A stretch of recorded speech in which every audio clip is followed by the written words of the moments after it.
sa atong unang pagbasa nagpadayon sa paghisgot ang sulat ni San Pablo sa kinabuhi sa pamilya. Ipahimangnoan na sa diri ang mga anak pagtahod sa ilang mga ginikanan.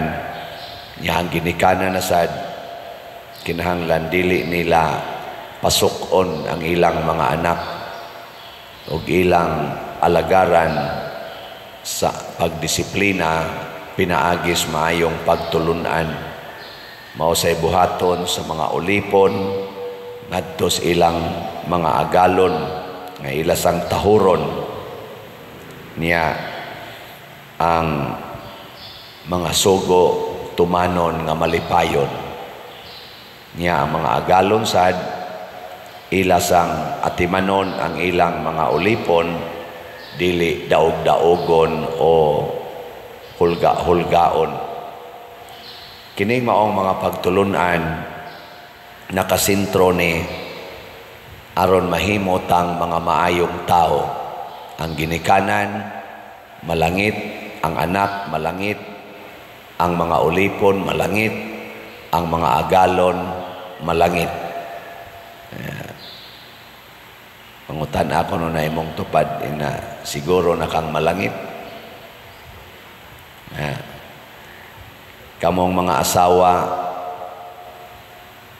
siguro na ba mong malangit sa inyong pagpakigrelasyon sa inyong mga bana, mga gidikanan sa inyong paghandol sa inyong mga anak, siguro na ba mong malangit?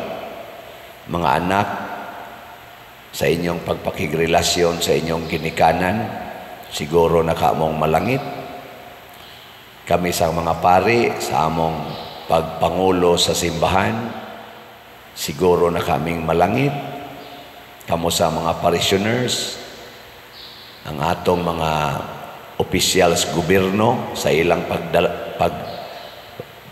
paghupot anang ilang lain-laing katungdanan sa gobyerno gikas presidente hangtod sa barangay tanod, mga BHW, makapalangit na kananila ang ato ragyong guiding principle, tahura, higugmaa, alagari ang imong isigkatao sa paagi nga Diosnon, dili sa paagi nga tawhanon. Kaya ang tawhanon nga paagi mualagad man tuod na anang kasuko, na ang pagpahimulos usahay kuyog yun gani, usahay og di man kanunay ang inhustisya, na ang amo maugyoy haod, ang ulipon daog-daogon. Diri sa atong ebanghelyo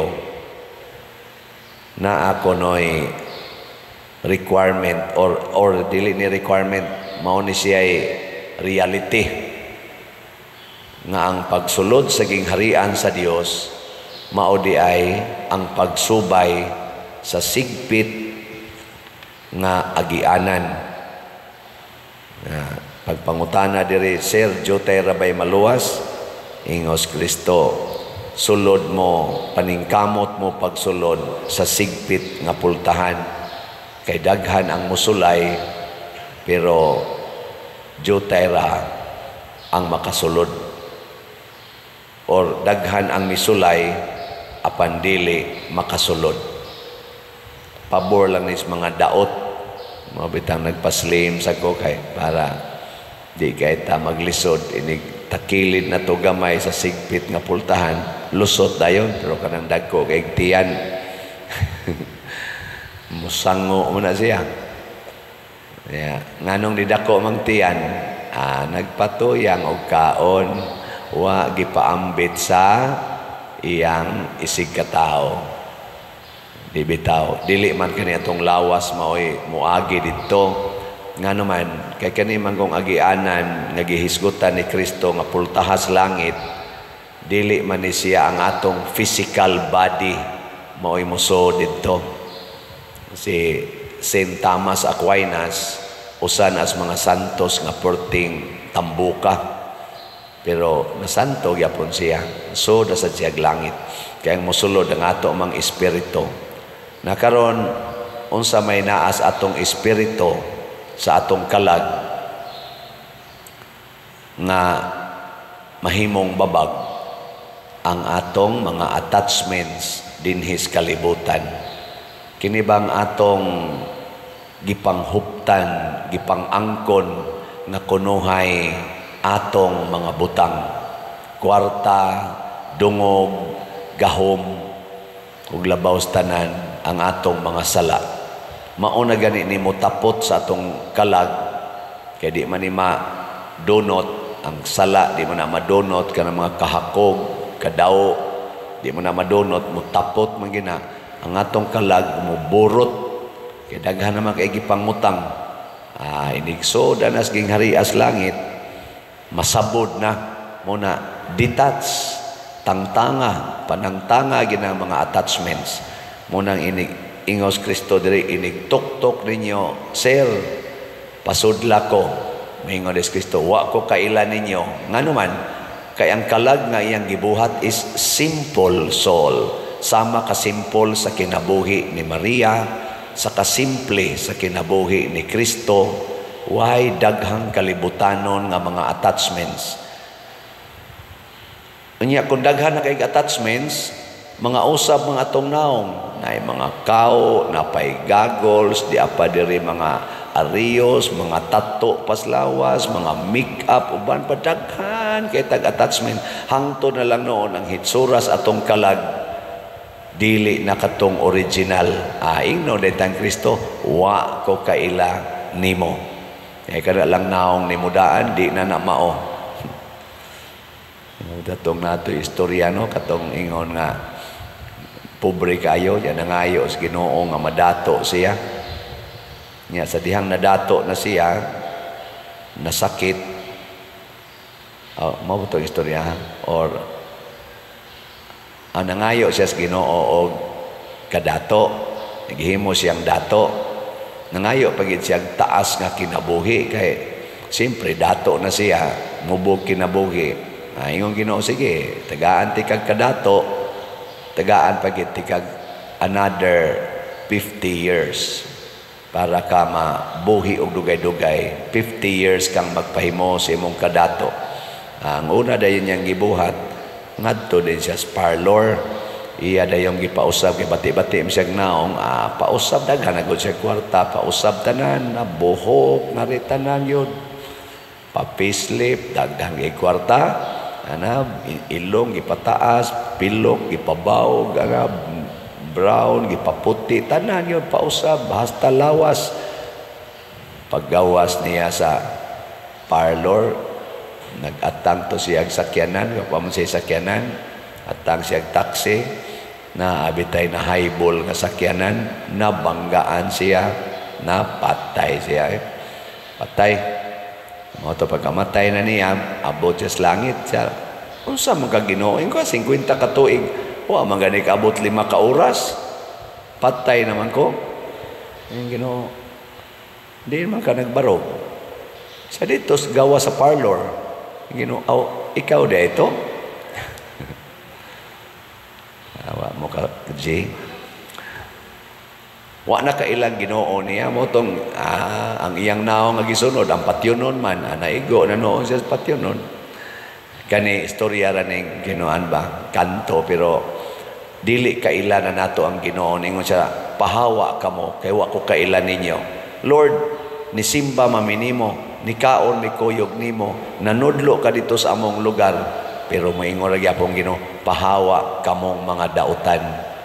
Mahimot ang dautan mga igsoon kung magsige na tagpangangkon dinhis kalibutan. Muna ang mga santos nibiya gyud sa kanang gitawag natog private ownership of material and even personal things. Mga persons dinhis kalibutan disown gyud na kay sugo sa nas Ginoo biyai ang tanan. Mahimot ang balaan. So hinaut unta kita kamao kitang mubiya sa tanan. Gilas nga lingi sa imong tupad. ing na ipalit og slot ang tanan nimong kwarta karong simanaha. Ing na kano. Ang tanan ginimong kwarta karong simanaha ipalit og slot ni Father Siano. Nya kun imo nang buhaton, nagpractice na kagitawag og detachment.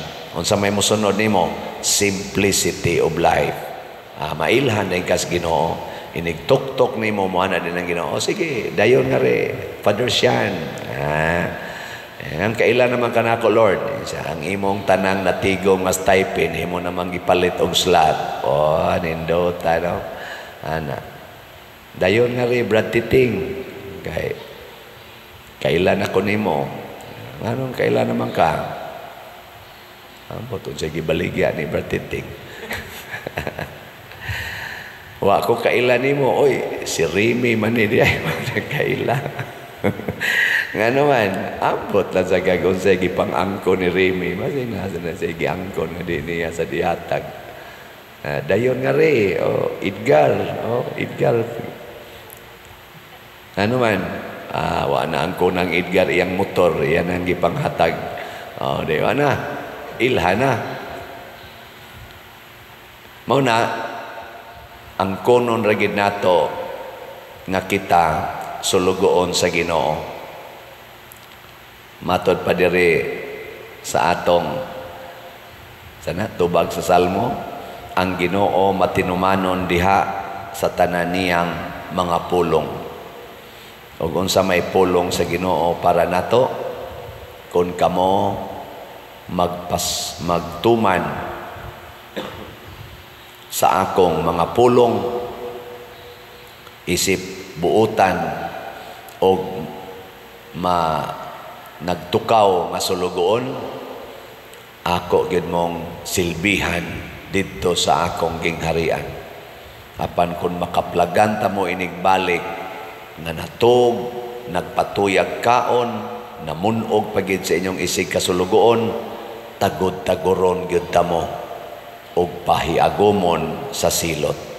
So ang angko nato nga kita sulugoon og pagbuhat niya na maogi sikreto sa pagsulod nining sigpit nga ganghaan.